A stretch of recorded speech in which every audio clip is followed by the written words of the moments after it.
It is 1:02. Good afternoon from the 104.5 The Zone Studios. I'm Jackson Williams. NFL free agency has officially begun, and the Titans have officially announced 5 of their reported signings in tackle Dan Moore, guard Kevin Zeitler, linebacker Cody Barton, punter Johnny Hecker, and offensive lineman Blake Hance. In former Titans news, it has been reported that quarterback Mason Rudolph will be heading back to Pittsburgh after one season in Tennessee on a 2-year, $8 million deal with $4.5 million of that guaranteed. The SEC men's basketball tournament continues in downtown Nashville at Bridgestone Arena as Arkansas and Ole Miss are playing as we speak, with the Rebels leading the Razorbacks by a score of 42-34 at halftime. Later today, Texas will take on Texas A&M at 2:30. Mississippi State takes on Missouri at 6 o'clock, and the nightcap between Oklahoma and Kentucky tips at 8:30. The Vols will take on the winner of Texas and Texas A&M tomorrow at 2:30. For our foundation repair and waterproofing needs, you need to visit USSTN.com. Breaking news at once on your home for the Titans and Vols. This is 104.5 The Zone.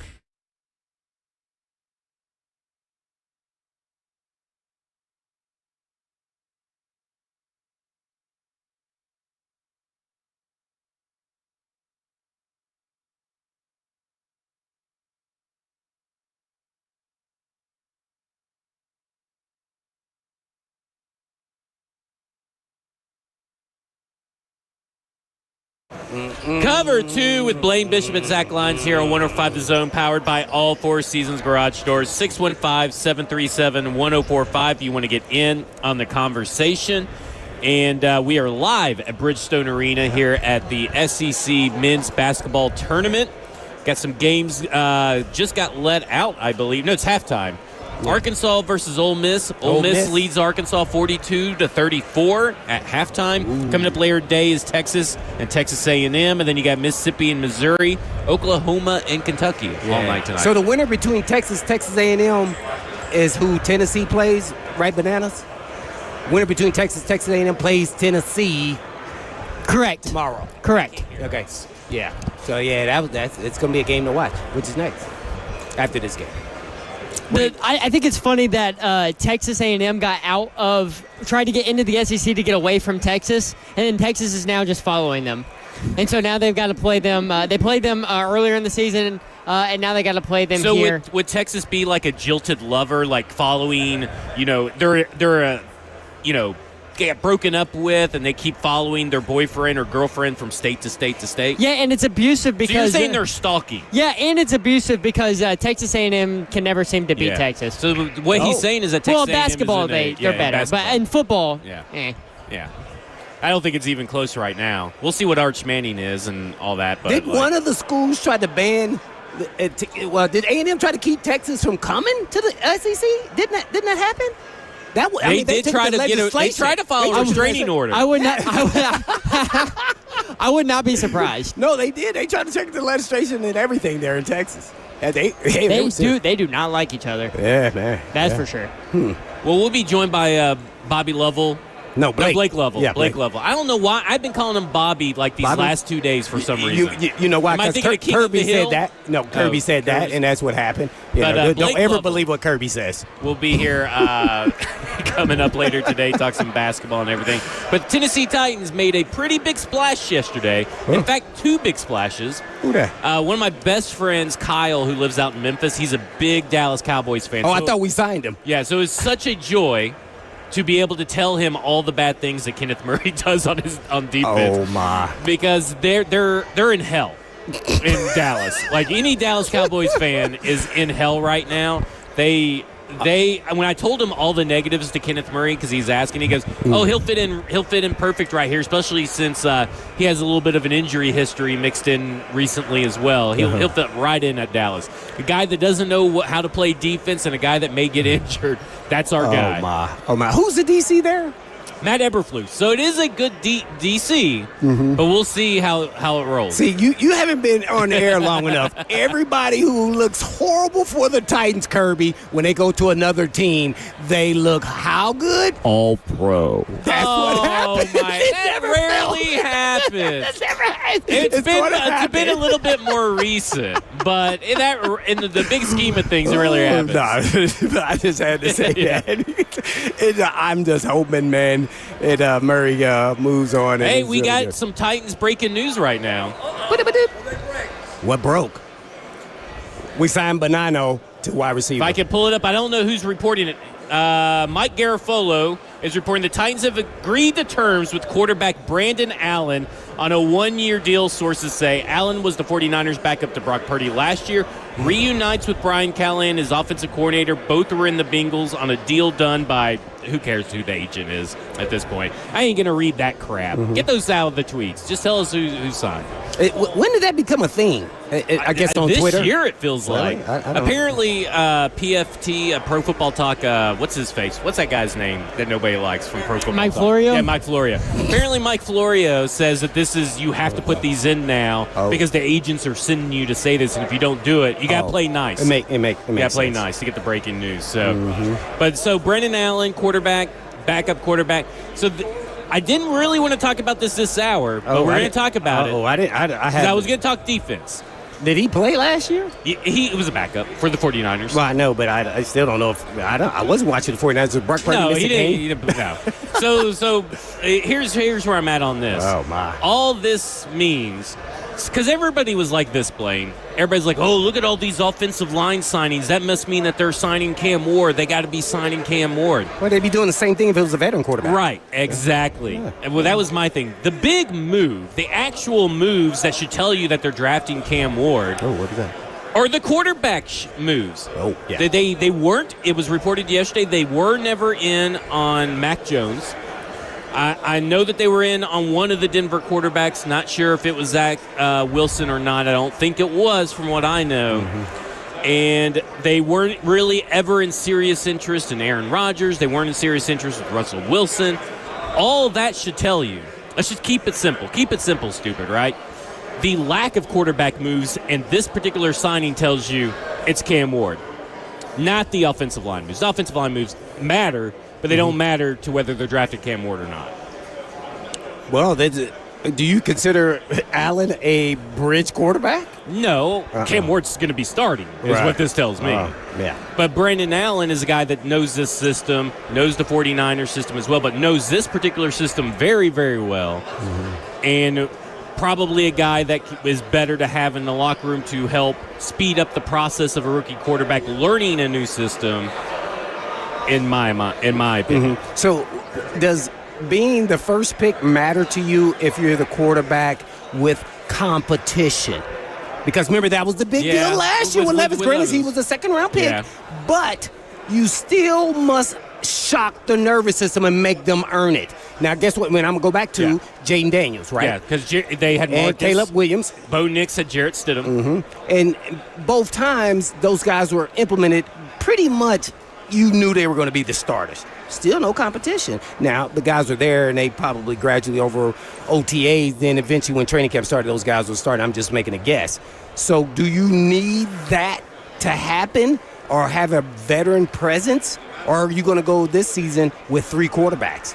Because I really get that vibe that that's what's going to happen here. So don't laugh at me when I say this. You Okay, don't make me laugh every day because that's I know. what makes it fun. So don't laugh at me when I say this.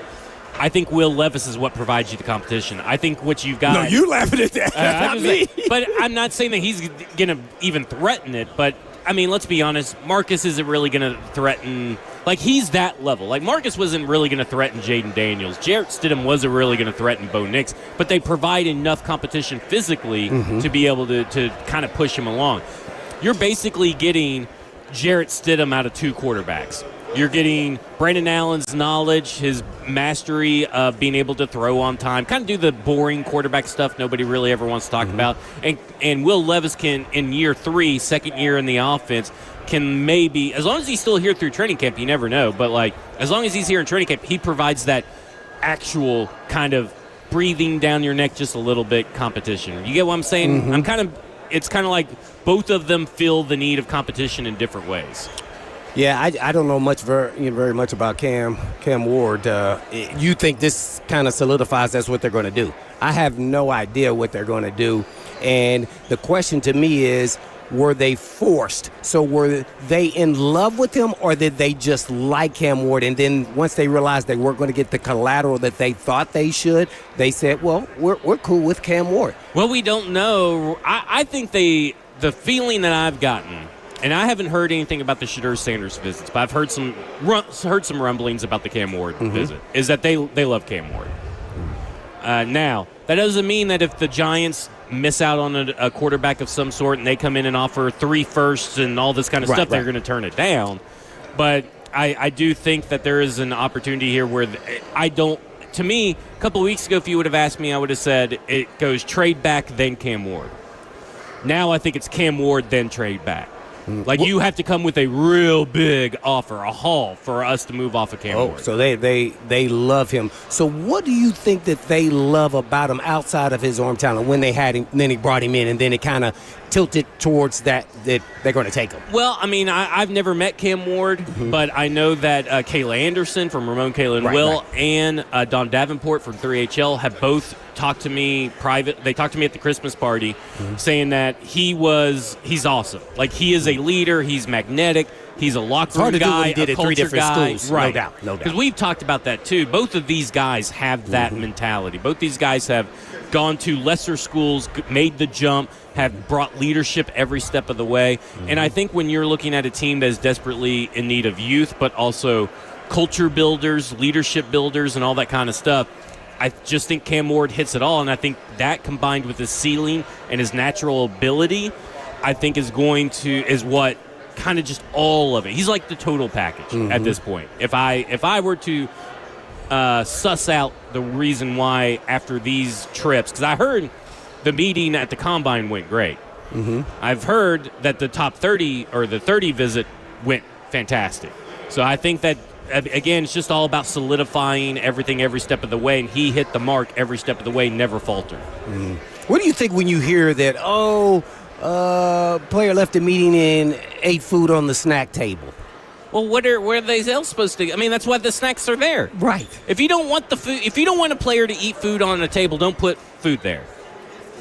Because what is that supposed to show you? I have no idea. You're about to have me cuss. I don't understand how that became a thing. Like, yeah, really? I don't either. This is what we're talking about? I mean, is it that, okay, maybe they have a bowl of Skittles and a bowl of M&Ms and a bowl of Twizzlers, and, like, whichever one they choose says something about their leadership style? Because, there's all that kind of crazy crap out there. Well, if it was me, they would have been mad at me because I would have took some out of every bowl. So I watched this show. Okay, just real quick, because we were going up against the break. I watched a show called Extracted. So what it is like they drop all these different people out in the wilderness. Then their family members are back at HQ watching them. They can't hear each other, but they're watching them. Recently, they put out this bread, and they went one at a time to break off the bread. So it's kind of a social experiment. Did the people that have enough leave bread for other people? Because they don't know what everybody else's situation is. They don't know what number they went to go get the bread. So maybe it's something like that. Like, if you choose Twizzlers, you're a dummy or something. I don't know. But when we come back, we'll talk more about Brandon Allen, about Kenneth Murray, Draymond Jones, Xavier Woods, all these signings, what they mean. This is Cover 2 with Blaine Bishop, Zach Lyons here on 105 The Zone.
Halftime of the girls 3A quarterfinal at the Murphy Center. I'm Lucas Panzica. Dyersburg leading White County 29-27. The winner moves on to the Final Four to face the victor between Jackson Southside and Northview Academy. On the other side of the girls 3A bracket, the semifinal is set. It'll be between South Gibson and Heritage on Friday afternoon in Murfreesboro. Designate a sober game plan. If you've been drinking, don't drive. Fans, don't let fans drive drunk. Brought to you by the Tennessee Highway Safety Office, a division of the Tennessee Department of Safety and Homeland Security.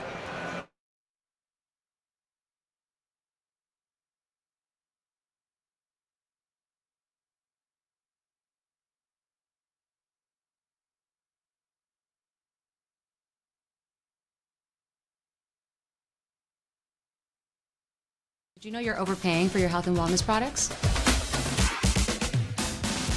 With over 20 company-owned brands offering its members vitamins, supplements, wellness, and skincare products, you're able to save up to 70% off retail. Members Nutrition can't change your life, but we can change the way you live.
Cover 2 with Blaine Bishop and Zach Lyons here, 105 The Zone, powered by all 4 Season Garage Doors, 615-737-1045. If you want to get in on the conversation, we're near the FanDuel Sports Network here at the concourse at Bridgestone Arenas near Section 104. If you want to come say hello, buy us some beer, maybe a Sprite. No Dasani, though. This is a no Dasani zone. Yeah. We're actually at section 104 and a half because we're yeah? halfway in between 104 and 105. All right, thanks. So that's super important. we're at to section interrupt the show 104.5. with. Super important. That means you have a lot of free time. I see what you did there. I've been here all I see day. what you did there. All right. I know 102, 3, 4, and 5. No. So we talked about that. But at the end of the day, and Jackson's got some music queued up for me, with the signing of Brandon Allen. But earlier today, Mason Rudolph was signed by the Pittsburgh Steelers. You guys are silly. Oh, my. We don't have to suffer through at least a Mason Rudolph year. Brandon Allen may not be better if for whatever reason Cam Ward goes down, but at least it's something different. Yes, I want it different. I want it different for sure. I was a little disappointed in Mason Rudolph in that he was a veteran in this league, and some of the things look kind of somewhat similar to Will Levis, which led me down the road of is it the actual offense, because this is a veteran guy. He's been in the league. He's been a starter, backup guy, and had a pretty solid reputation in the league. So we shall see with now 3 or potentially 3 young quarterbacks, and you never know if someone will get extracted, whether via trade. You never know. They may double Okay. dip, if you're the Tennessee Titans, too. What do you mean by that? Well, I mean, they may draft Cam Ward, and then in the 6th and the 7th round, maybe even with one of their 6th-round picks, they take a quarterback. Oh. Don't rule that out. Because the Packers did do it all the time. And a lot of these guys that came from these organizations, they've been known to maybe double dip at quarterback. So maybe they do something like that too. Not to say anything about Cam Ward, but to maybe say something about developing a backup. That's on cheap. I'm gonna bet money that doesn't happen. All right. Here's why. I don't know if I'm there yet. No, but we may revisit this. The reason why I say that is because not this year, because there's so many other holes. Yeah. And so you're going young. It's just assuming who's on the roster. Allen, then you got Levis, and then potentially Cam Ward. And then you have all these holes still, and you're going to draft a 6th, 7th round quarterback. This is not the year to do that. We'll see how free. I'm going to wait to see what free agency looks like. Guy that's over true. a quarterback. We'll at see. that point in time. We'll see what free agency looks but like. depending, I'm leaving out. Yeah. Who may be available? That is true. You never know, because it could be Seth Hennigan or Kyle McCord. Right. My Memphis guy. Yeah, our Memphis guy. I will say this. I do find it very interesting that that Mason Rudolph's going back to the Pittsburgh Steelers, because all I heard when the Tennessee Titans signed Mason Rudolph to be backup, and I'm sure you've heard it too, is that Mike Tomlin didn't even want him. He never wanted him. He's always trying to replace him. He must suck because of this. Listen, he wasn't that great. So they were kind of half right. But obviously Mike Tomlin wants him back, right? I mean, you don't go and get this guy and bring him back if you don't have some modicum of respect for his talents and the way that he approaches the game.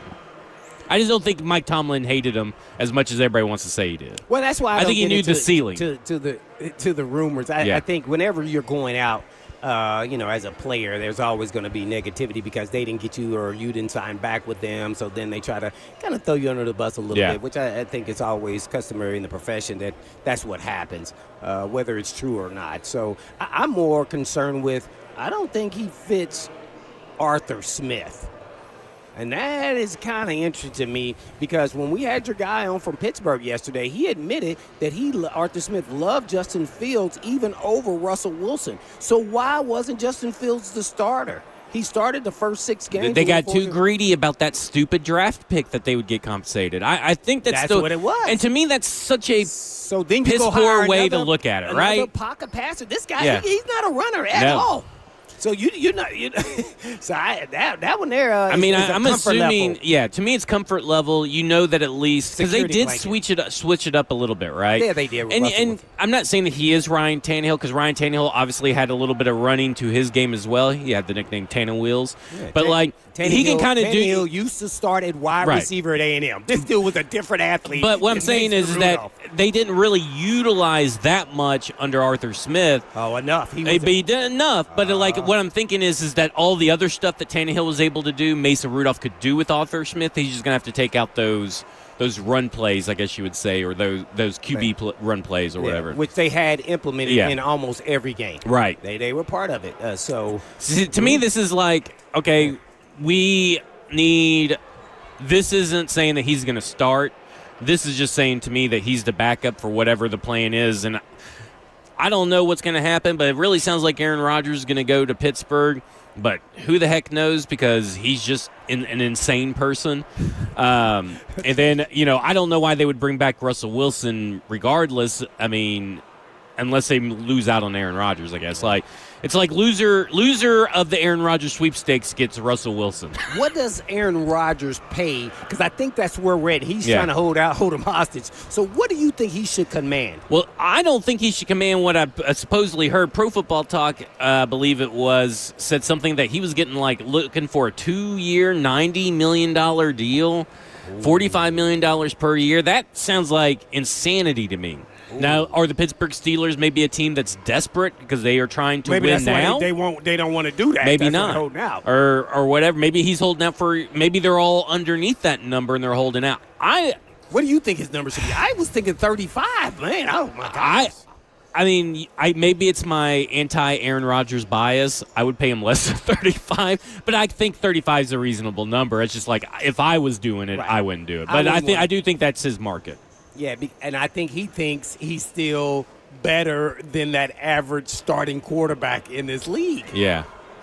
And that'll still put you at 70. I think that it will be interesting to see what happens in that regard. But in the big scheme of things, I think this no matter what happens with the Steelers, they'll be 10-6 or 10-7, 9-8 team that maybe gets to the wild card and loses in the first round, just like they've always been. Then everybody will get mad at Mike Tomlin, even though there were no real good free agent options outside of Sam Darnold, and I don't know why that never materialized between Sam Darnold and them, especially after they got DK Metcalf. You would think, oh man, you got DK Metcalf, George Pickens. You got a pretty good run game. You got a great defense.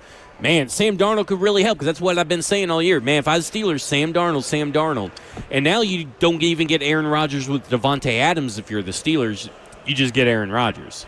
Well, now they get, they have two good receivers. I'm interested to see how that dynamic works with Aaron Rodgers and their personalities, and I'm talking about their emotional imbalance there at receiver. But I do like these players on a veteran team with Aaron Rodgers as well. Now, it's going to be interesting. I understand that Aaron Rodgers and Tomlin have somewhat of a pretty good relationship. So this is a veteran team that want to implement a veteran player who's at the end, but he's still got enough juice to get him over the hump if you put some weapons around him.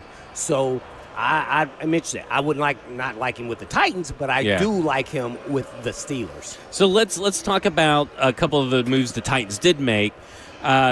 Let's start first with the Kenneth Murray trade. We talked a little bit about it at the top of the show, but really didn't dive deep into it with the Brandon Allen breaking news.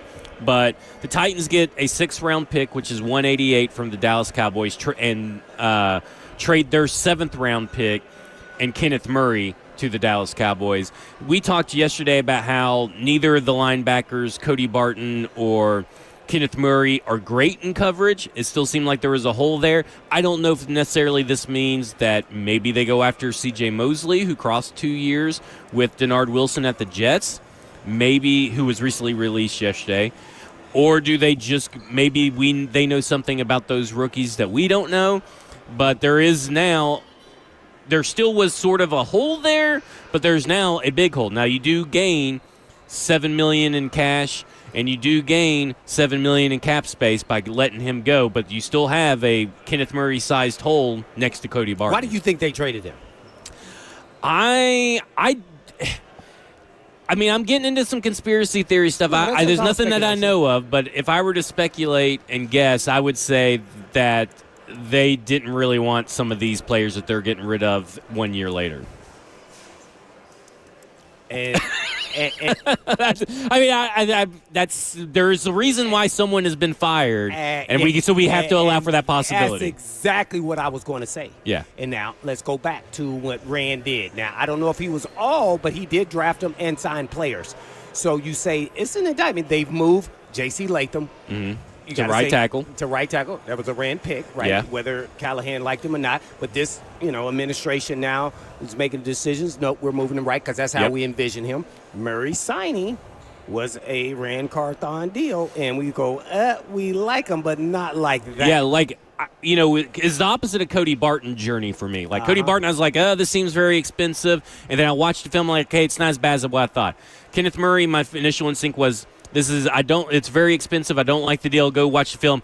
It's even worse than I thought. He's inconsistent. Yeah. One thing that has added up, though, with all the players they've gotten is durability, consistent, and I'm going to say this. And watching them based off what I see, especially Cody Barton, it really enlightened me like, smart football players.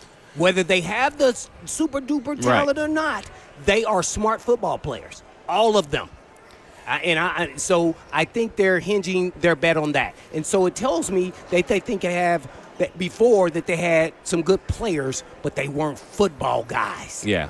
And so that's what I see with all these different players that they're signing now.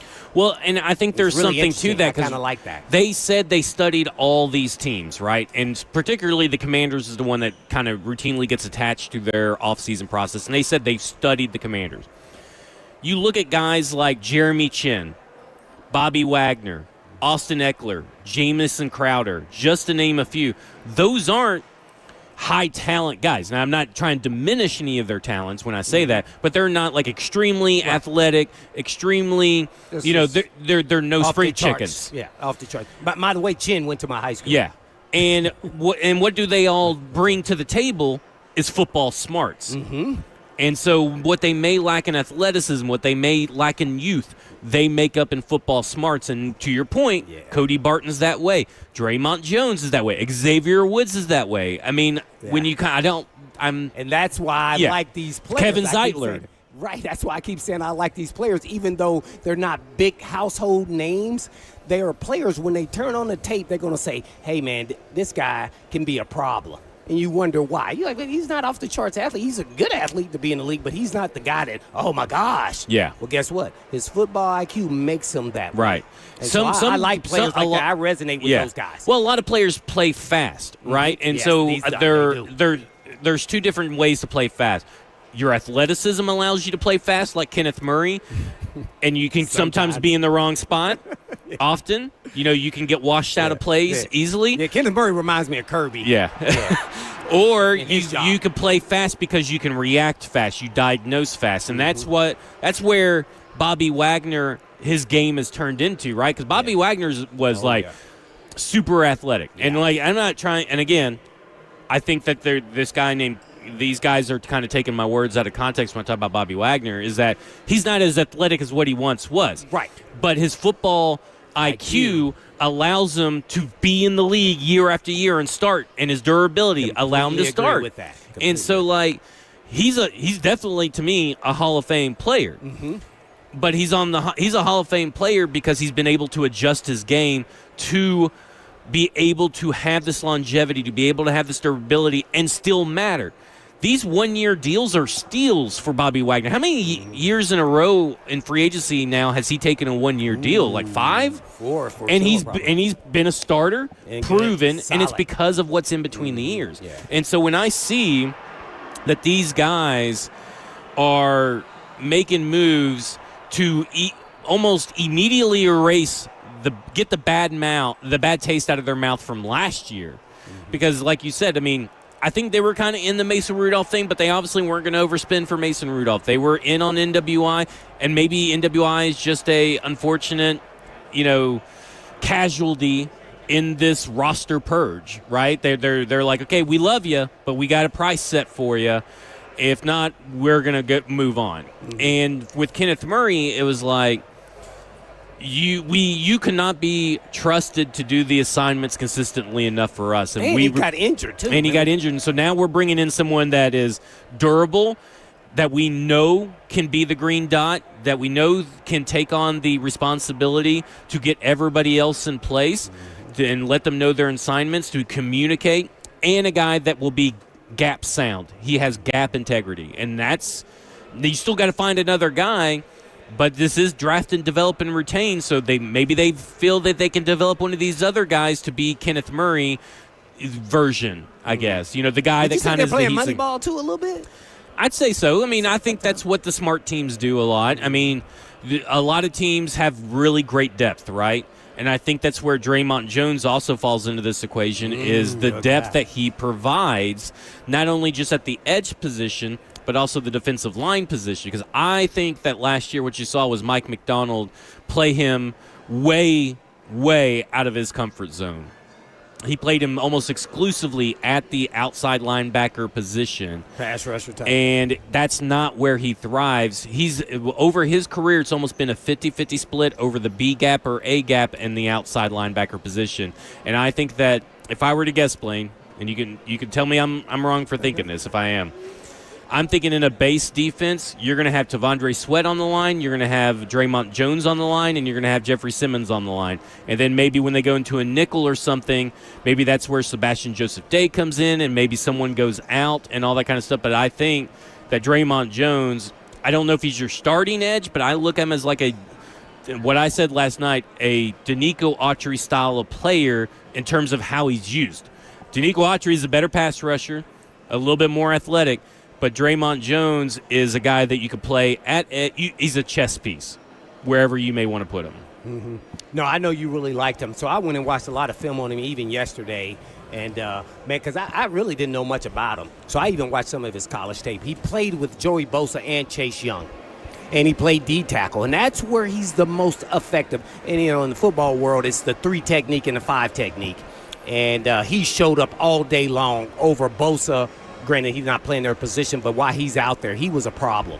And so I like him there, and I think you were right on point. So my question is, do you line him up at defensive end initially in certain packages in its, first down, and then you get his pass rush, because his numbers don't equate to big-time pass rusher. But when he goes inside, you watch him, he dominates. He has great hand action, great hand movement, he has a motor, and his football IQ, I even listened to numerous interviews of him. Off the charts. This guy's smart. Yeah, this guy. I loved him coming out of college. I think it was because he didn't know what he really was. He's a 3-4 defensive end. Yeah, kind of like that's Richard what Seymour. I feel like. Yeah. Mm-hmm. And that's those tuna guys. And then he can move around. He can be. I love what I saw when he was at the Broncos. He was inside. He was devastating.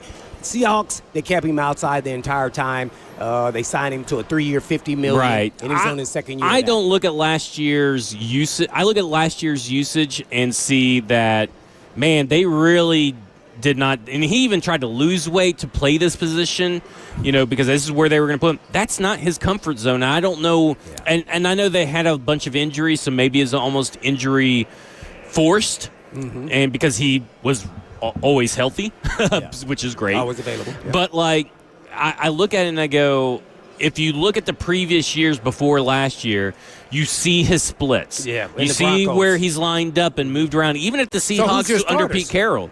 I think that the starters are the 3 are Draymond Jones, Jeffrey Simmons, Tavondre Sweat. I don't think they want to be in a lot of 2 defensive lineman situations anymore. You mean where's just Sweat and Simmons. I think they want to have a better rotation, maybe maximize Tavondre Sweat a little bit more, where he's playing, because he played a lot of snaps last year, right? Mm-hmm. I wonder if they're trying to have if you look at the Ravens, they always had a big, deep defensive line rotation, right? Mm-hmm. And, you guys can stay fresh throughout the whole game. You don't have to play the whole game. That's what I feel like they're trying to do here. These guys, it's the beginning stages of it. Yeah, they still got it, because they did re-sign Keandre Coburn as well. I kind of look at it and I go, they're trying to build a good defensive line rotation, and where Draymond Jones has some flexibility to play edge as well. I really like this player, but I'm real hesitant on that he may get caught where he's playing outside more based off the person of the Titans have. You just brought up Coburn. We got Simmons. We got Sweat. We got Joseph Day.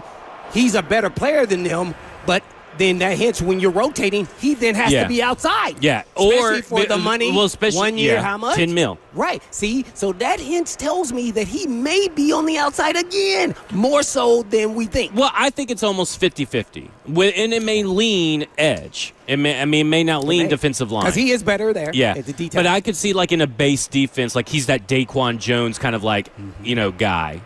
You get what I'm saying? Yeah.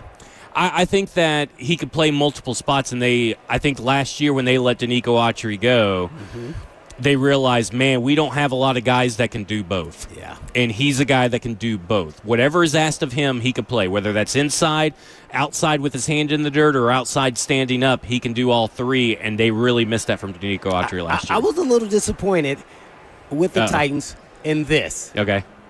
Why did you sign him to a 3-year deal?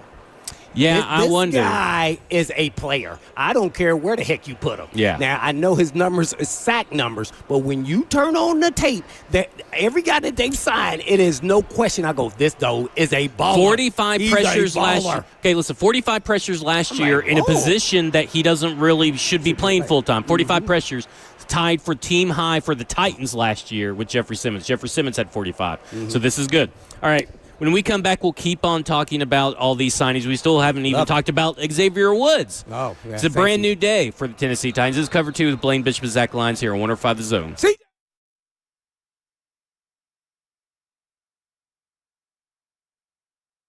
We've got the trucks, all the trims, all the towing, all the bells and whistles, and all at Truck Month Savings. Two Rivers Ford is Ford Truck Central.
Cover 2 with Blaine Bishop and Zach Lyons here, 105 The Zone, powered by all Four Seasons Garage Doors. 615-737-1045. You want to get in on the conversation. Jackson's back at the home studio. He's monitoring the phone lines. He wants to hear from you. There's nothing more that he loves than to be able to talk to you, the callers, when you guys call in. And we love talking to the callers as well. Tell us how you feel about the Tennessee Titans, because it's looking like Cam Ward is the number one pick. Has to be. I mean, like, everything is signaling that way. Take the offensive line out of the equation. Everything is signaling in that way as well. Maybe it's just all bluff, though, right? Because we talked about this. Why aren't the Titans selling more to the public about their love and adoration of Cam Ward to maybe drive up prices even if they don't? So maybe the reason why it's a little bit quiet is because they really actually do. So I'm going to throw that out there to you. What do you think? Yeah, there's an old adage, that you never pass up on a franchise quarterback. Yeah. And if they believe that, especially when you don't have a quarterback, I think that's the case if they do make that decision. Sometimes it's the right, time to do that, and sometimes it's trade back. I was always big on the trade back, but if you're not getting the value and you love the guy, I'm not studying them and understanding how he's going to fit in their offense and everything else, and not sitting on interviews and everything else. So maybe they do. I don't know. No quarterback movement besides this Allen here, Braden Allen here, signing. That does not tell me that we are not drafting a quarterback, so it has to be quarterback, but you just never know. Who else could they sign, though, even if it's a veteran? Gardner Minshew is still out there floating around. I heard he flunked his physical. Oh, I thought you were about to say something else. I was like, what? No, they said his collarbone or something is Didn't you? Didn't it sound like that at first? You heard. Yeah, I heard. I guess what I wanted to hear. That's all I said. I heard he flunked his physical with a collarbone. Yeah. Oh, maybe. It's not healed all the way. Yeah. Yeah, we're laughing at something else, but no, y'all laughing at what y'all thought I was. Yeah, that's what you said. I thought you said he about effed up his collarbone. Is what I thought you were about to say. Oh no, I definitely wasn't going to say effed up. No. Okay. Xavier Woods has been signed by the Tennessee Titans. He's 30 years old. Played last at Carolina. He was about my fifth highest rated safety. He's a guy that, if you kind of missed out on the younger options, I'd have been like, okay, let's sign this guy. I like what I see. Again, durability. He makes plays on the balls, has 5 interceptions, over the course of a few seasons, and has a few pass breakups. I mean, he's nothing to write home about. But, again, that's part of the free agency strategy, is that not every signing is going to be about signing that you're going to be excited for. You may get one that says, who? And then in the season, you'll be like, that guy. Mm-hmm.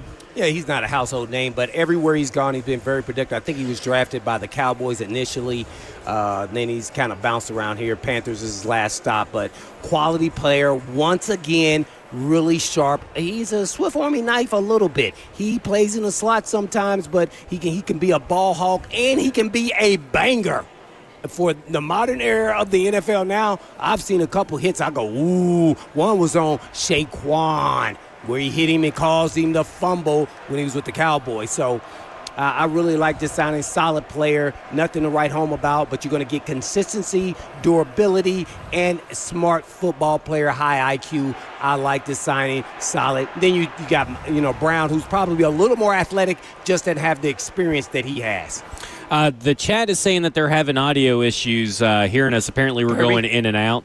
According to the chat on the live stream. But I also texted Jackson. I don't know if there's anything else he can do. Your audio is going into that station thing. Okay, that's station thing. So we've contacted Jackson to see if the station thing.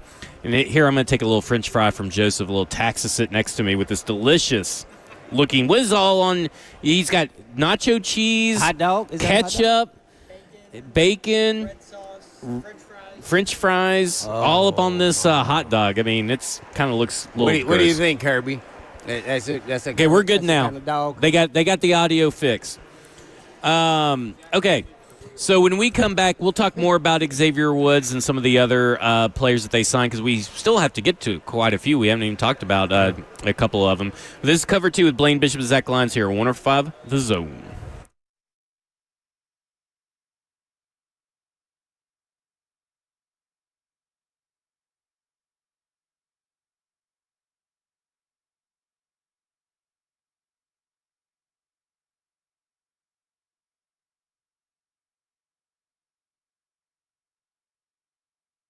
Hey, folks, you know I've been talking about Tennessee Orthopedic Alliance for years because they're the leading experts in sports medicine and performance and the team physician for the NFL, college, and high school athletics across Tennessee. And TOA provides sports medicine coverage to more high school and college sports teams than any orthopedic group in the state of Tennessee.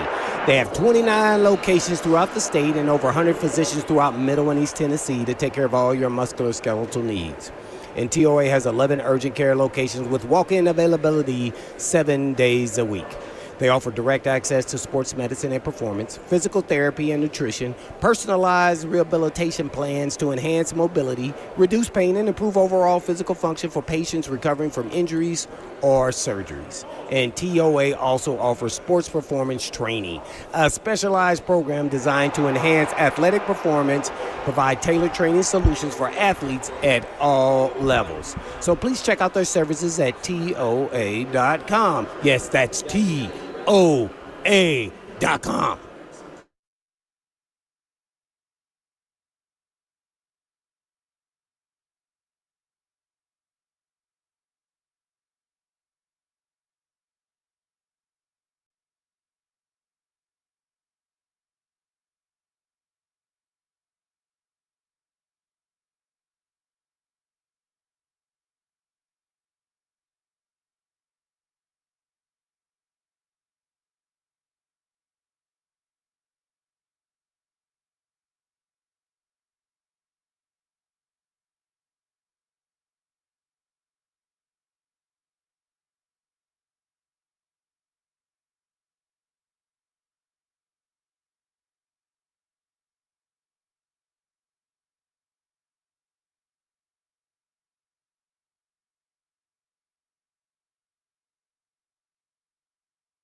The wire in the 3A girls quarterfinal at the Murphy Center. Good afternoon. I'm Lucas Panzica as Dyersburg leads White County 45-42 with less than 2 minutes to go. The winner will move on to the 3A semifinal to play the winner between Jackson Southside and Northview Academy. There's no need to consult the playbook. The winning strategy is to always designate a sober driver. Fans don't let fans drive drunk. Brought to you by the Tennessee Highway Safety Office, a division of the Tennessee Department of Safety and Homeland Security.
It is 2:02. Good afternoon from the 104.5 The Zone Studios. I'm Jackson Williams. NFL free agency has officially begun, and the Titans have a new quarterback as they have inked Brandon Allen to a one-year deal. Allen was a backup in San Francisco last season, playing in one game, and was the backup in Cincinnati when Brian Callahan was the offensive coordinator. In former Titans news, it has been reported that quarterback Mason Rudolph will be heading back to Pittsburgh after one season in Tennessee on a 2-year, $8 million deal, with $4.5 million of that guaranteed. The SEC men's basketball tournament continues in downtown Nashville as Arkansas and Ole Miss are playing as we speak, with the Rebels leading the Razorbacks by a score of 69-65 late in the second half. Later today, Texas will take on Texas A&M. Mississippi State takes on Missouri at 6 o'clock, and the nightcap between Oklahoma and Kentucky tips at 8:30 p.m. The Vols will take on the winner of Texas and Texas A&M tomorrow at 2:30. For all your foundation repair and waterproofing needs, you need to visit USSTN.com. Breaking news at once on your home for the Titans and Vols. This is 104.5 The Zone.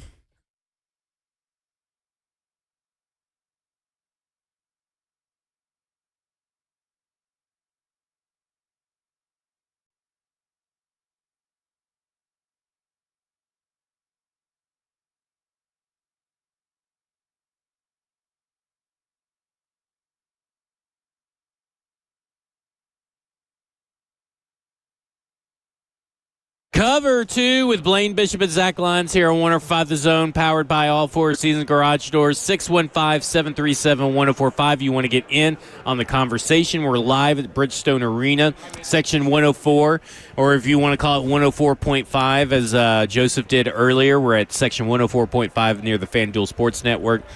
And we also we're a little bit under 5 minutes under the second half. Arkansas versus Ole Miss. Ole Miss leads 70-66 currently. We'll be joined by Blake Lovell of Southeastern 16 to talk about some SEC hoops later this hour.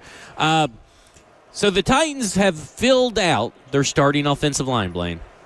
They got Kevin Zeitler last night on a one-year, $9 million deal. He played for the Detroit Lions last year. I saw him doing shuffles in the hallway. That was when his wife was giving birth. That's true dedication. I loved it. Did you, when your wife was giving birth, were you doing like hand drills or something, for safety, or were you intently focused? No, because my wife, had to have our son at 24 weeks. Oh, man. So that was nothing about football was going to be a part of that. I don't blame you. Football is probably the furthest thing from your mind. Nervous wreck there. So well, there you go. In the doctor for checkup, and then next day you're having the baby is what they're telling us. And so we were a little bit of a shock, especially being the first timer there. So it was that was tough sledding there. I'm sure it was. Yeah, I wasn't thinking about it. It was in the summertime, by the way. So. Oh, well, there you go. So Kevin Zeitler's in. So how do you feel that the guy that's getting paid most on the offensive line is probably the worst player on the offensive line, Dan Moore? I thought you were going to be positive. Oh, sorry. Well, let's just talk about Kevin Zeitler first, then. Oh, man. He's old. I mean, he's 30. I'm older than him, but he's old. He's 35. 35? But I'm older than him. But he has played 13 seasons in the NFL, allowed 10 sacks over the last 3 seasons. Just 10 sacks. Super impressive. Again, super durable. And I think that is a great signing, especially because I heard that Brandon Scherf's just a little too much out of their price range. Another guy that I was really high on. They signed him to a one-year, $9 million deal. So it'll be interesting to see what the final numbers are and everything. But I really like the signing. He comes from a couple of different winning cultures, the Baltimore Ravens, Detroit Lions. So he's going to be able to bring that kind of attitude and mentality here to Tennessee.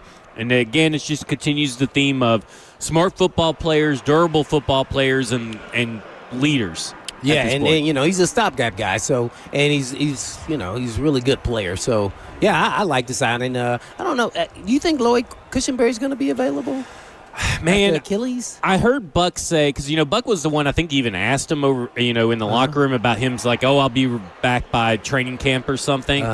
And Buck today said on his show, he said, like, I wish he kind of hadn't said that. because you're setting that expectation. Expectations, And he likened it to Isaiah Bond and Jaden Blue, the guys from Texas that both said that they were going to break Xavier Worthy's stuff, and they didn't even come Combine, close. yeah. You know what I'm saying? Like, they hope, Never do that. you know, sometimes maybe less is more in the situation when you're speaking in public, but we'll see.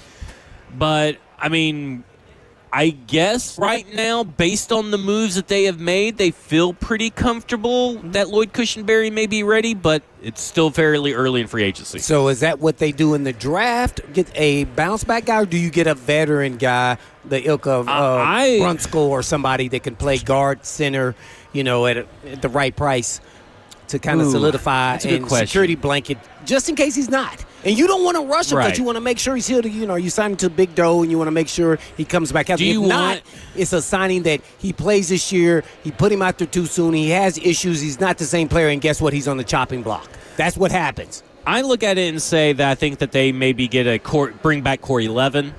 Yeah. Maybe they do Daniel Brunskill because he has a little bit more versatility than Corey Levin, you know, and all that kind of stuff.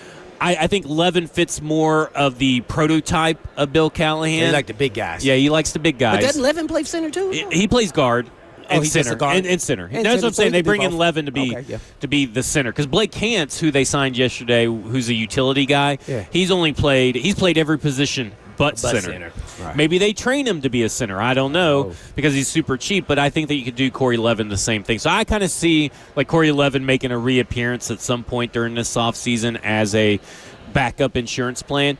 I don't know if I would go with a guy in the draft because you're asking likely a 4th or 5th round to be a starter if Lloyd Cushenberry can't go. But I do think in the 4th or 5th round that they're going to find Kevin Zeitler's replacement. Because Kevin Zeitler is only on a 1-year contract. And you are going to need a right guard next year. I have not looked at the right guard market next year, so maybe they're planning on signing a guy next year that's maybe coming. I don't know. But I look at it and I say, this particular class is filled with guards. It's not a great tackle class, but it's a good guard class. So maybe there's a guy you bring in, draft in the 4th or 5th round, because you have 2 picks in each of those rounds, to be the guy to replace Zeitler. Because, again, we're talking about draft, develop, and retain. So draft and develop would be the plan there.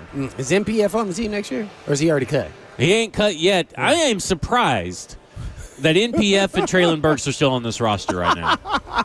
Well, okay, they got to give Burks an injury settlement or something, right? Yeah. Towards ACL or whatever it was. So he had a significant injury. Reason why I asked is we're talking about backup roles. Can NPF, which is what he did in Ohio State, play guard? Okay, so I had proposed that a few times, and people say I'm crazy. Well, he did both. I mean, Yeah. 1 year he started at guard, the next year he started at tackle. Because he kind of has that guard build too, but I do worry. You got to have that special mentality. Like tackle is kind of your finesse guys. I feel like you know, and all that kind of stuff. Like I don't feel they have to have that killer instinct all the time. I mean, you want your tackles to have the killer instinct, but there are a bunch of tackles that don't. That still find success. But they also have the skills to not have to have that, right? Like they have the athleticism or the length or something. NPF doesn't have that.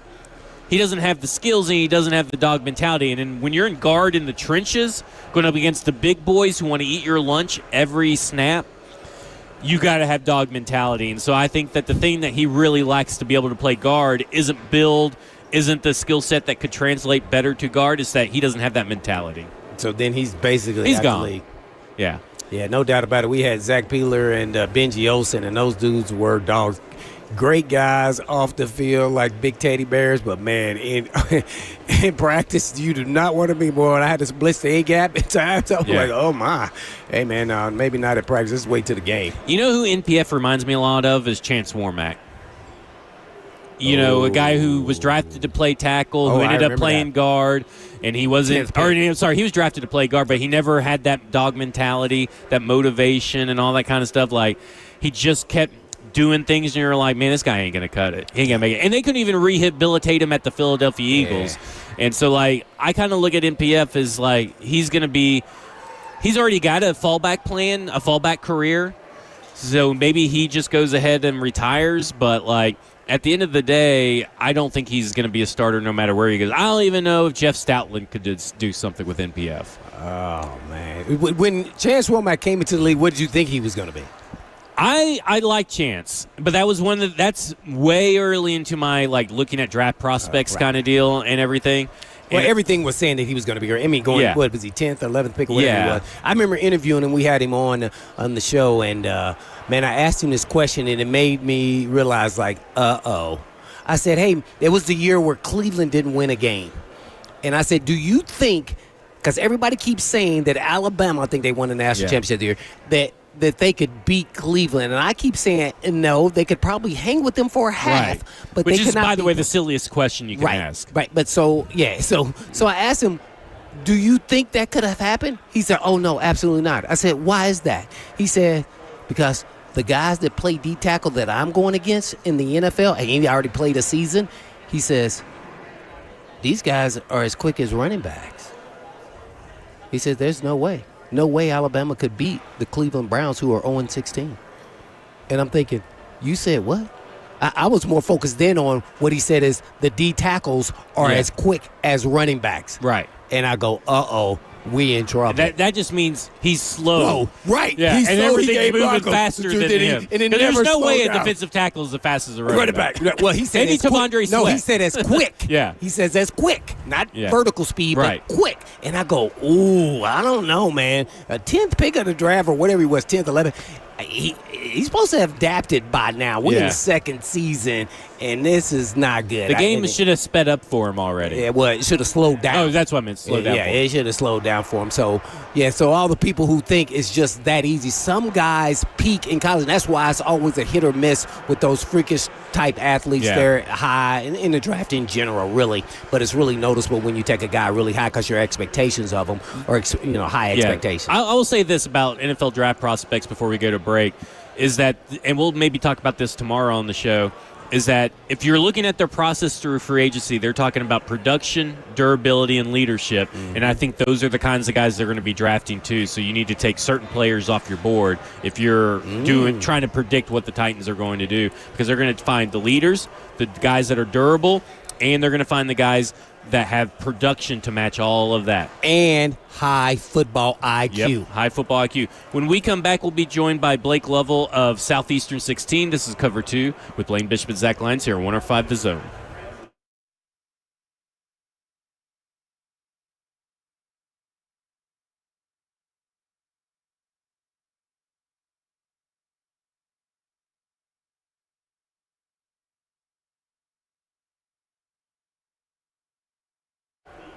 Struggling with joint pain, suffering from recent injury, looking to recover faster after surgery?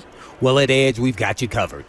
From powerful peptide stacks like BBC 157 to TB 500 to PRP treatment, stem cell therapy, and high film muscle stimulation, Edge Peptide is your go-to solution for faster healing and recovery.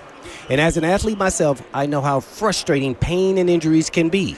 That's why now is the perfect time to take control of your wellness and finally address those nagging issues. Whether it's golf, tennis, or any activity you love, don't let pain hold you back any longer. Edge specializes in regenerative treatments designed to reduce inflammation, promote tissue repair, and improve mobility, helping your body heal naturally while avoiding surgery whenever possible. And right now, we're offering a free $250 consultation with your initial treatment. And all you have to do is go to edgepeptide.com. Yes, that's edgepeptide.com. Or you can just give them a call today at 615-724-1878. That's 724-1878.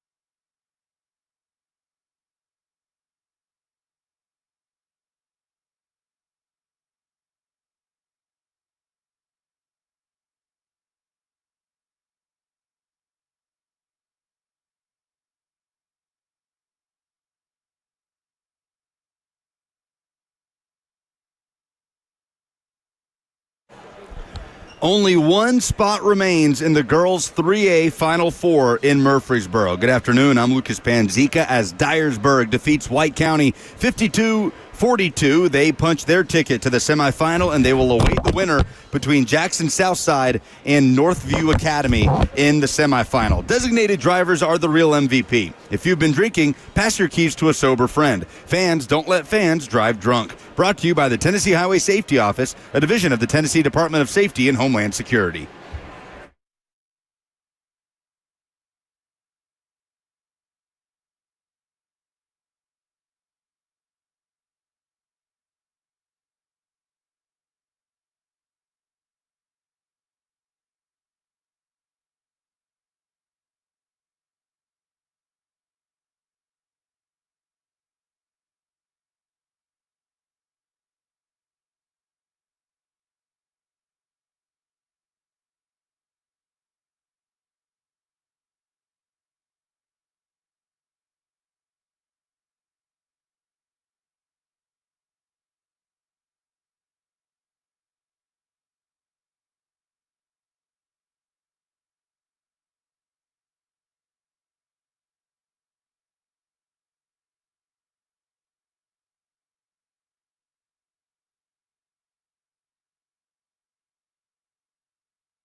Two with Blaine Bishop and Zach Lyons here on 105 The Zone, powered by all Four Seasons Garage Doors. 615-737-1045. You want to get in on the conversation. We have a thrilling, with under a minute left, under 50 seconds left in the second half, 78-77 Arkansas going on right now.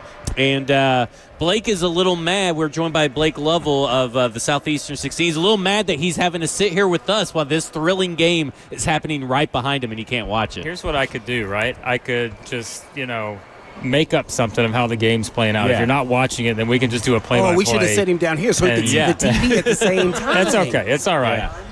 What? Yeah. He's saying that we're being told that you have to focus, so this is actually really Yes, good. right. No, that'd be tough, though, Blake. That might be. Yeah. I'll just judge by the crowd reaction I hear out there. So far throughout this tournament, I mean, it's only been a couple of days, but apparently there goes a big something just happened that was really big. But what's been the biggest surprise or biggest storyline for you through this tournament? Yeah, I think so far it's, anytime we're starting on Wednesday and Thursday, you've usually got some bubble teams in there trying to make something happen. And, yesterday Texas wins, Oklahoma wins. Arkansas was maybe still somewhat on the bubble yesterday. I don't think that's the case anymore. I think they're in. So I think the motivation for the bubble teams has really stood out. I mean, the teams that had to win have won so far. And I think we'll see how that goes for everybody else, and that'll give the SEC a chance to get 13 teams, 14 teams maybe if Texas wins today. So, yeah. What do you think has been for University of Tennessee? They've kind of had an up and down season and stuff like that. Good season overall, but, a little bit of inconsistency issues and all that kind of stuff. Where do you think, as far as their defense goes, how far can their defense take them into the actual NCAA tournament? Well, I mean, Blaine and I feel like I've had this conversation for years now. It's like we're always talking about the defense, and then it's like, well, we feel good about it, and we think it's going to be in good shape, and then we're like, well, what about the other side sometimes? And, early on this season, right, like Chaz Lanier, he looked like Dalton Connect. I mean, he looked like he was just the guy that come in and score the same way, and he's obviously played really well in conference play, but the defense, sure. I mean, they've got what it takes to make a run. And, I think depending, as always, on your matchup and what happens there, that's a big part of it. Will they get a 1 seed? Will they get a 2 seed?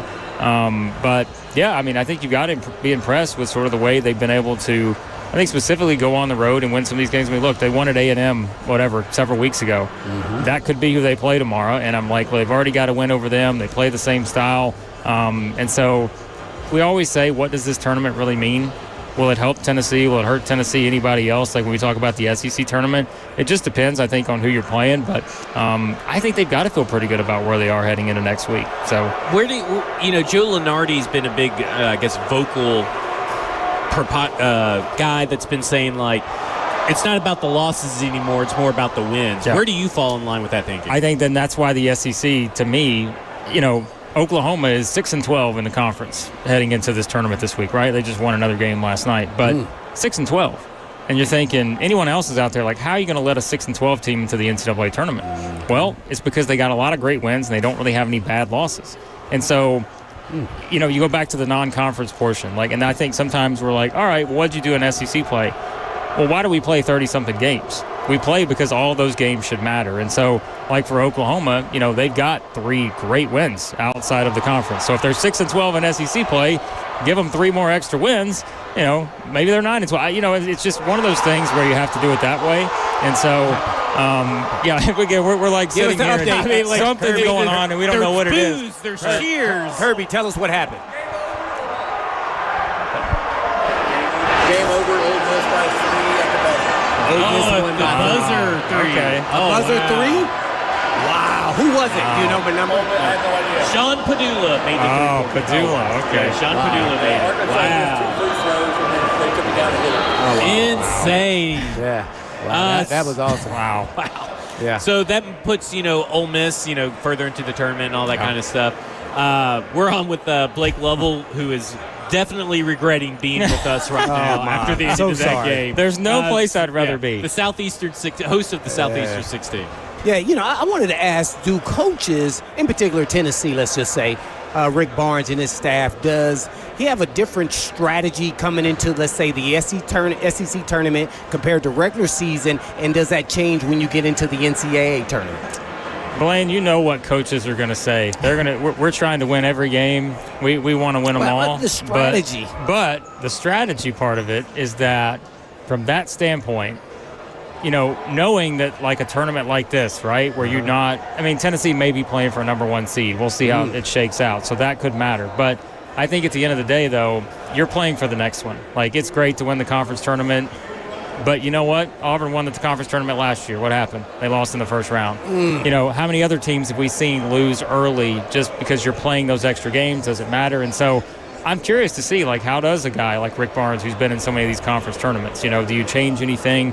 If like a 1 seed's in play, which this year I think it is, does that change how maybe, you switch up some rotations, that kind of stuff tomorrow? But I don't know that it changes a ton. I think you're just, again, you're trying to keep everybody healthy, and you do the best you can with that heading into next week. So one thing I get confused about every year, and I'm just not talking about the SEC tournament, is more so just the tournaments in general for all the big conferences. How much does that impact the NCAA seeding? Here's what we've learned, especially in this tournament, is that the past several years, it doesn't matter. And I think that's so why we have them. Well, listen, money, right? Well, you know why. You just answered your own question. I think the committee they don't flat out say it, but we know, like, they pretty much have their bracket set by Friday. And so if you think about, if you are one of these top 4 seeds that don't start until Friday, right? What does it matter? If you're a team has gotten to that point, let's say, again, Texas wins today, beats Texas A&M, they play Tennessee. It's just, I don't know how much that really matters for Texas beyond that point, because the committee sets their bracket. If you have some of those teams that are decided by, let's say, 1 or 2 little tiny things, maybe Saturday, Sunday, you're adjusting for those contingencies. Somebody steals a bid in another conference tournament, that kind of thing. But I don't think it changes much, because here's how the committee sees it. Why should we weigh this one game this week over what we think is the overall profile for that team from the previous 30-something games? Should we really overreact and all of a sudden make a huge move? And the answer every year seems to be no. So give us your bold prediction on who's going to win. Give me a dark horse, and then who's hot coming into the tournament. 3 different styles here, and so I'm looking for 3 different answers. Okay. The bold prediction is that I think that there is a good chance that one of these double-digit seeds today, whether it's Texas, whether it's Oklahoma, I think there's a chance they may not just win one more, but maybe another game, just because of that motivation we talked about. Wanting to feel like you're for sure in. I don't think you want to leave anything to chance if you lose today. So I think one of those could maybe it's Oklahoma, maybe it's Texas. The dark horse, we look around here, there's a lot of Kentucky fans here right now. Yeah. They don't play until tonight. We know they're always here no matter what the session is. They're the 6th seed. So technically I can pick them as the dark horse, because they're going to have a home game every single game they play this week until they're eliminated. And I think from that standpoint, they're not one of the top 5 seeds. They finally healthy at the right time. They've been injured all season. I think Kentucky can win this tournament. And then what was the third one? Who am I picking to win the? I picked Auburn earlier in the week because I think Auburn's not going to be very happy about losing back-to-back games after starting 27-2. And everyone's kind of overreacting. We know this. Bruce Pearl, you give him a chance to use this as motivation. Everybody's saying Auburn's broken after losing 2 games last week that meant nothing. They already run the regular season. I'm going to stick with Auburn, I think. All right, one more question for me, and this is kind of, the SEC now has NBA players and everything else, but what's an underrated player that can have an impact in this tournament that maybe is not an NBA player, but you go, man, that's a quality college basketball player? It's funny because we didn't see the finish to the game, but Sean Padula hit the 3. He would have been the answer had I not, if we had not even have known that he'd hit he's a guy, and we saw Ole Miss again just advance. Like, Ole Miss is the kind of team, experienced this time around, you need those veteran guards that can handle the ball. They don't turn the ball over. I think any of that, like, to answer that question, any of these veteran guards that maybe aren't going to go on and be, top draft picks or whatever, they're not 6'10", 7 foot. But these are the kind of guys that are going to win you tournament games. Like the guys who can handle the ball, not turn it over, put your team in a position to win. So I would say Sean Purdue is a great example. Tonight, though, keep an eye. Jeremiah Fears, Oklahoma. He was tremendous last night, freshman. I mean, if Oklahoma beats Kentucky tonight, he's the reason. He's probably going for 30-something. So, wow. There you have it. So we're on with we got Blake Lovell joining us of the Southeastern 16. Blake, I'm an Alabama fan, Okay. so don't hold that against me or anything. But Never mind. I'm not picking Oklahoma or Kentucky to go far. Sorry. the Alabama UT game, the final seconds, why doesn't Nate Oates use a timeout? Like, why? Is there any logical reason why Nate Oates did not use a timeout when his team was struggling to get the ball in, put the ball in? I know. It's just one of those things where I ask this question a lot when teams get in that situation, or if they get in the situation kind of like Tennessee did after that, where it's like you have that timeout. And do you want to set things up? Do you want to, do all this, or do you want to just go against, people running down the floor, which Tennessee, Barnes was trying to call the timeout. He never got it. Right. And Meshack hits the three anyways. Yeah. But it's one, too, where, I look at all these scenarios where when you have your timeouts, I'm just like, use them.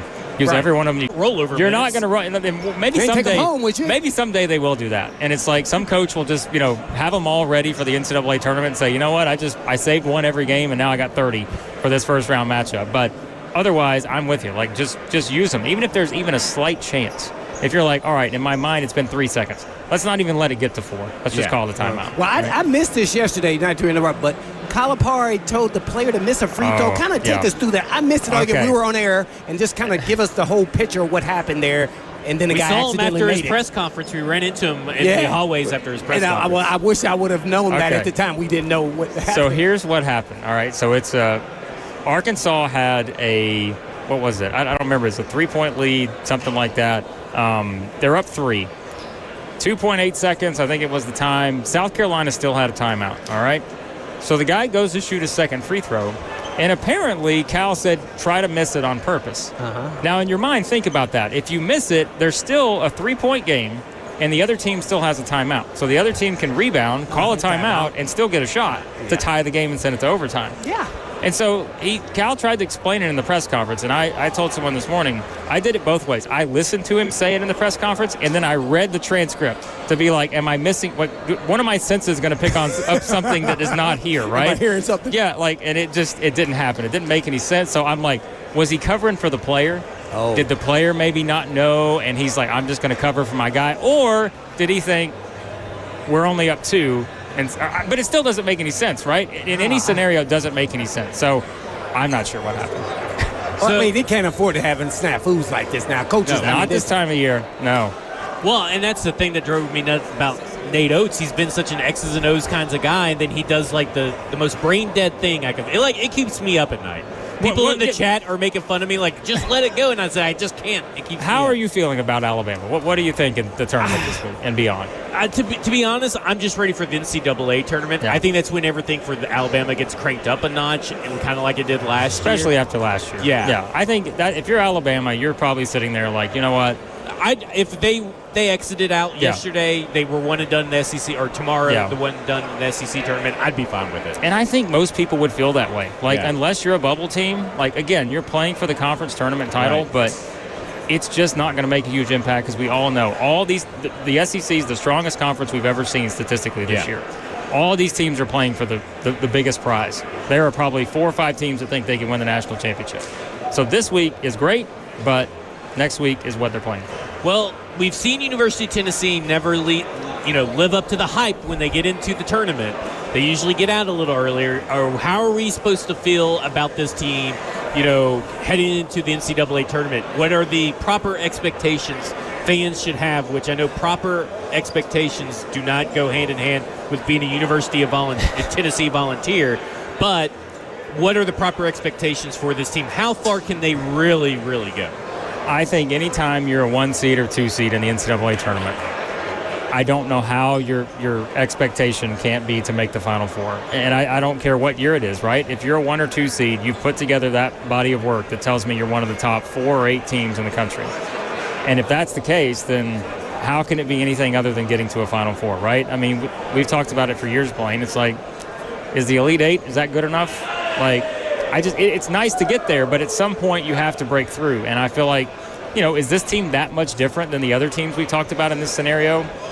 To me, probably not. You've got Ziegler, who's been playing for so many years. He's another year of experience. You've got Lanier, as we said, who can go off. Meshack, one of the best defenders in the country. The big men, Milicic, Akpara.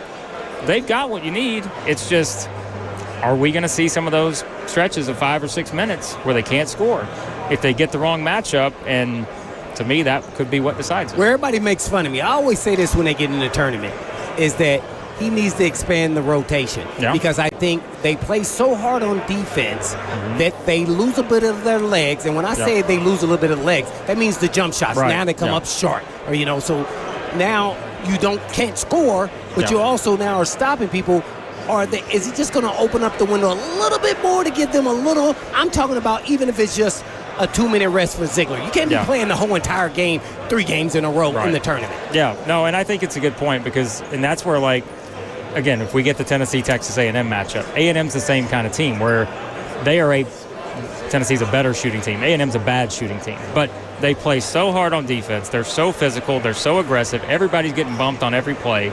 And you think about the way Tennessee plays defense, it's the same kind of way where there's physicality on every possession, right? And so you're getting banged up, like you said, the legs go. And if you're a team that's not an elite shooting team and you're put in a position, especially in a tournament atmosphere, right? We know what happens if you're a top seed. You're going to get one of these teams where I can't play man-to-man. Just get me in a zone, let these teams stand out, shoot, and try to beat me that way. Yeah. And if you run into one of those scenarios, who knows, right? Before the season, if I would have said that 13, 14 teams from the SEC were going to make the tournament, what would be your answer? And then number 2, does this put the pressure on how many teams make the tournament if the SEC doesn't win a national championship, an SEC team, then it's a disappointment? I think so. If you'd have told me 13 or 14, again, I'm the SEC basketball optimist, and even I would have said, come on, there's no way. That just seems ridiculous, right? And but we're sitting here again talking about this possibility of 14 of the 16 teams in the conference making the NCAA tournament. Man, that's incredible. And that is just on its own, that's ridiculous. But I think, when you look at it from that standpoint, to me, it's one of those where you look at just the way, as you said, the pressure is now as high as it's ever been. Because all year long, myself and many others have been talking about best conference ever, best conference ever, best conference ever. When you're doing that, we know what it means. Just like football, any other sport. When you're saying that's the deal and you don't go out and finish the deal and win the national championship or get multiple teams in the Final Four, when you do have what's going to be 4 teams at least in the 1 and 2 seed lines, that's got to be disappointing, doesn't it? Who wins it? Who wins it? Who wins the national championship? I'm telling you right now. So I don't know if you guys saw it. Cooper Flagg got injured. Right? I know you saw it. So I'm I don't know how to change that because I might have picked Duke, but now I'm keep an eye on Florida. I'm telling you, I think Florida is playing better than anybody in the country. Everybody just turned off the radio. I'm just telling you. We've lost so many listeners. All right, keep an eye on Tennessee, Alabama, and then whenever Florida has a chance to beat both of them, keep an eye on Florida because I'm telling you right now, to me, they're playing better than anybody in the country. I don't know if it'll matter this week because it may not. Who cares, right? But they're the team that may be the team. You brought up, we got to wrap up, but does Cooper Flagg's injury change anything heading into Friday's selection? Because pretty much you said the teams do it. Good question. I mean, does that change anything with the seeding with Duke? Duke may have had a shot at the number 1 overall seed to eclipse Auburn. I don't think so. I think Auburn should still be the number 1 overall seed, so we'll see.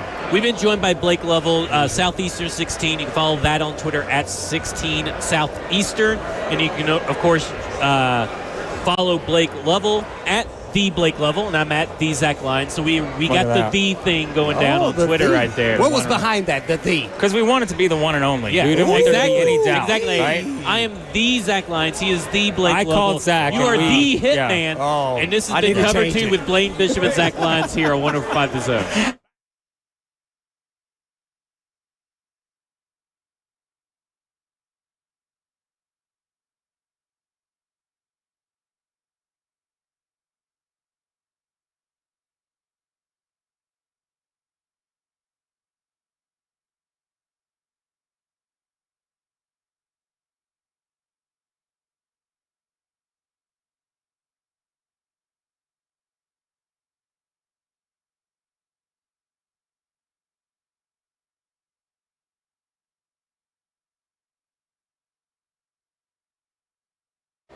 Stinky, stinky, stinky. Is that what it was like the last time you were at an auto repair shop? Smelly, greasy, old rags laying around.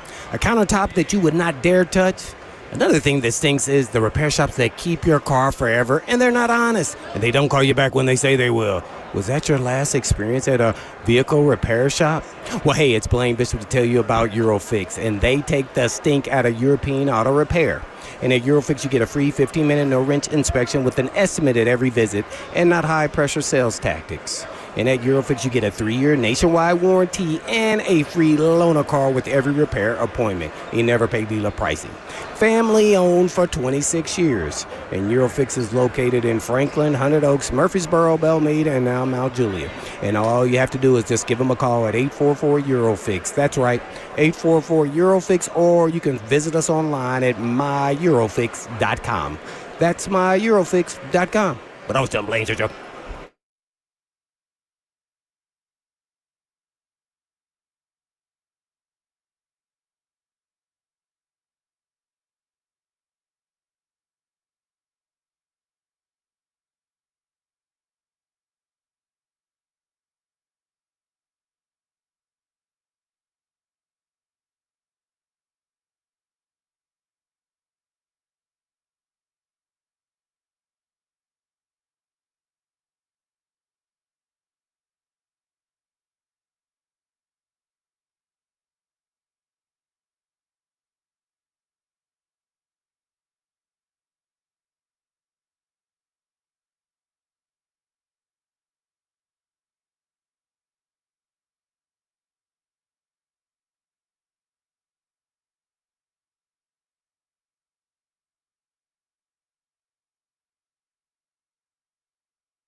Second quarter action in the 3A girls quarterfinal at the Murphy Center. Good afternoon, I'm Lucas Panzica as Northview Academy leads Jackson Southside 15-13, 5:49 to go in the second quarter. The winner moves on to face Dyersburg Friday afternoon in the girls 3A semifinal. Drunk driving is the ultimate form of unsportsmanlike conduct. Fans don't let fans drive drunk. Brought to you by the Tennessee Highway Safety Office, a division of the Tennessee Department of Safety and Homeland Security.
Cover 2 with Blaine Bishop and Zach Lyons here on 105 The Zone, powered by all Four Seasons Garage Doors. 615-737-1045. You want to get in on the conversation.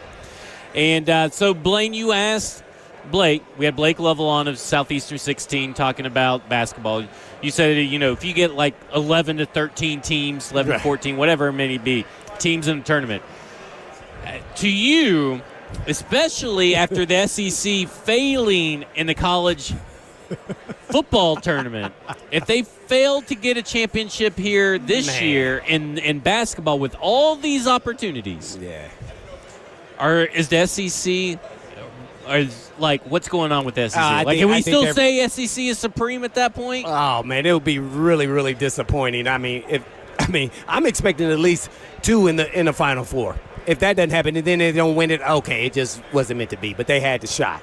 But if they get no SEC teams in the Final Four, man, that would be super duper disappointing. And oh man, they're not quite ready yet, man. And just being in radio and all this time, how they have transformed, their basketball here. They're going to start with hiring coaches, the big time coaches, and then guess what? The players follow. And now with the NIL, they have the best talent and probably the best NBA talent in college basketball. So that would be disappointing. Okay, to shift gears back to Tennessee, because I agree with you that it would be disappointing. To shift gears back to the Tennessee Titans, when we're talking about this team and about free agency so far, they've obviously still got a big hole at quarterback 1, theoretically. That's what we kind of think is it's Cam Ward. Edge rusher been pretty quiet. Now, you could say that maybe Draymond Jones is part of that edge rotation. Oh, yeah. But, you're still looking for edge 1, edge 2, in my opinion. Wait a minute. I got to say something to you. Would you be astonished if they took Abdul Carter with the number 1 pick? I would. At this point, to me, I would be astonished if it's not Cam Ward. If they are sticking and picking at 1, I would be utterly shocked, maybe dismayed. Even though I like Abdul Carter, I do, that they do not go quarterback. So only if they trade to the 3rd pick with the Giants or whoever it may be. And even then, I wouldn't put it past him to go Shedeur Sanders at number 3 if he's still there and available. Okay, so you're saying even if they trade out a pick at 3. Very quarterback or bust in the top 3. Oh, I don't know. If you get to 3, I think I'm taking Abdul. Yeah. So here's the thing is that I think that I look at it like this. If I were to predict position by round, position by position, I would say quarterback in the 1st round. Then they're going to go edge rusher in the 2nd. Then they don't have a 3rd-round pick. In the 4th, I think they either double dip at wide receiver or go wide receiver guard. In the 5th, I think that they go guard or wide receiver if they don't double dip in wide receiver and go safety with the other 5th-round pick. Definitely agree with those. And then I think it's just best player available after that. I think at some point, after, if you're going to take a quarterback with the number 1 pick, you got to get to the point where you're drafting the best player, your highest rated player on the board, regardless if you really need the position. They may not be there to be able to do that, but you never want to be forced to draft because of holes. You want to take the best players. And guess what? That's what Detroit does. People laugh when they took Gibbs. They didn't need to run back. Got Montgomery. Well, nope. No, this guy's a baller. So you want to start being able to take players that you know are bona fide good NFL players. Because, again, Xavier Woods, 1-year deal, right? So you still need a backup safety. So you still need that safety of the future. And, again, it's all about draft, develop, and retain, right? I'm going to talk Malachi Moore into this team. I am with you. Round, that's an easy no-brainer. Me and Stoney stand with you. We are Malachi Moore pilled, as the kids would say. Solid player. I don't know what's going on. I don't understand why he's ranked so low. But if you're talking about a guy that, again, loves football, is available, has played in a pros, pretty much with a bunch of pros against a bunch of pros. This is a guy that I'm looking at and going, if he is there in the 5th round, how do you not run up to the board? I'm almost tempted if he's there in the 4th round. How do you not maybe pass over a wide receiver and a guard, because he could be very well the best player available, and he's still at a position of need. Oh, man, ugly Auburn colors just got into my view. Orange and all this kind of stuff from Dawn. Look at all this crap that she's wearing. He said Orange got up here. This is disgusting. This is disgusting. Alabama, Auburn. You know. Oh my God, the she's got the shoes Tigers too. shoes. And I think Those there's are sweet. maybe socks like that as well. Oh my gosh. Yeah. Only reason why, It's a going back to fashion safety- crime. I'm calling the fashion police. Oh my. Yeah, she's all in. Naturally been an alum. She should be. Only reason why they wouldn't with the 4th, 5th is because they're still taking another receiver, buying yourself time with Woods. But that's it. I've been watching Malachi Moore. Reason why I always bring him up since he was doing 7-on-7 in high school. Yep. Mm-hmm. Absolutely. And He's I seen a this stud. guy. I don't go, get it. Wow. I don't get it. That's going to be one of those. He started in front of Branch, who was know. 2nd round I from know. the Detroit Lions 2 years ago. I look at it like this.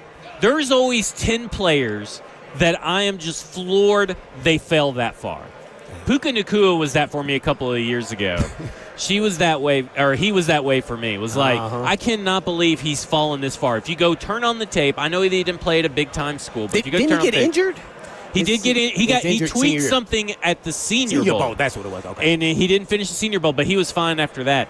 But I look at it and I go, Malachi Moore is going to be that guy that everybody's going to be talking about, no matter where he's drafted, more than likely. Mm-hmm. That everybody's going to be like, how did the NFL get that one so wrong? And I think Malachi Moore is that guy. And I think this staff is looking for guys like that. Yeah, they want to take IQ, advantage, right? You want to take tough, advantage of the smart. NFL's mistakes. Mm-hmm. When you're in the draft, you get to a certain point, and you're like, why? Okay, so like Tyreek Hill, right? Everybody passed on Tyreek Hill up until the 5th round when the Kansas City Well, there Chiefs was a little took bit him. off-field issues. With off-field issues. But they still, talent overrode it, and you go ahead and get it, and look what happened. They got You him in the bet 5th everybody round? else is kicking themselves for not doing What was he, that. 5th round? 5th round. Yeah. So you know everybody else is kicking themselves for not grabbing Tyreek Hill. Mm-hmm. So I look at it and I go, Malachi Moore is going to be that guy where right now I think everybody's got it wrong in the NFL. And when you think that a bunch of teams have it wrong, you take advantage of that, right? When there's that hole in the market or that dip in the market and you buy that dip, you usually come out on top in the NFL. That's one of those players where I think that, like, he may not be an impact starter, but like in a couple of years, we're going to be like, that was a no-brainer. That was a no-brainer. All right, give us one at receiver. You know better than anybody. I would know. In the middle round guy type that they could double down with and get good quality. I'm thinking Ty Felton. I think From that where? So Ty Felton's a wide receiver out of Maryland. I saw him firsthand up at the Senior Bowl, and I think Pat Bryant kind of maybe falls into this category. Pat Bryant's got a lot of fans. That's the as far Rutgers as guy? He's Illinois. Yeah, that. So like those two guys right there can come in and fill needs for the Tennessee Titans, and they're currently projected in the 4th round. I think they're really day 2 guys in the big scheme of things, but I think because this wide receiver class has now starting to drift from the top, so like, you know, how far up T-Mac was and how far up the board Luther Burden was. Now they've shifted down, right? So that means that everybody else shifts down around, and that's just how the board usually falls.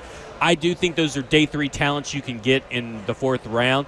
Or sorry, day 2 talents you can get in day 3. So like those are guys, to me, Ty Felton is one of those guys where it's like he's like a heavier Tez Johnson, gets open, trustworthy to be able to be in the right spot at the right time, catches the ball and all that stuff. We're out of time. 3HL's up next. This is Cover 2 with Blaine Bishop and Zach Lyons right here on 105 The Zone. And in the meantime, and in between time, peace.